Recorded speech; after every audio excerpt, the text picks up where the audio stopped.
প্রস্তাবিত বাজেটে কালো টাকা সাদা করার সুযোগ রাখা সরকারের দুর্নীতি বিরোধী অবস্থানের সাথে সাংঘর্ষিক বলে মন্তব্য করেছেন বাংলাদেশ ব্যাংকের সাবেক গভর্নর ও উন্নয়ন সমন্বয়ের সভাপতি ডক্টর আতিউর রহমান।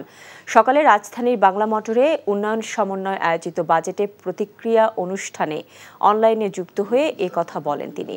কর আদায়ে সাধারণ কর প্রদানকারীদের ওপর চাপ না দিয়ে নতুন করদাতা তৈরি করার পাশাপাশি রাজস্ব আদায়ে এনবিআর এর সক্ষমতা বাড়ানোর তাগিদ দেন ডক্টর আতিউর। আইএমএফ-এর চাপ থাকা সত্ত্বেও কৃষি ও জ্বালানিতে ভর্তুকি অব্যাহত রাখায় সরকারের প্রশংসা করেন তিনি। বাজেটে সংকোচন ভাব প্রত্যাশিত হলেও শিক্ষা ও স্বাস্থ্য খাতকে এর বাইরে রাখার পরামর্শ দেন। এছাড়া মোবাইলে কল রেটের ব্যয় বাড়ানোর বিষয়টি পুনর্বিবেচনা করার তাগিদ বলেন।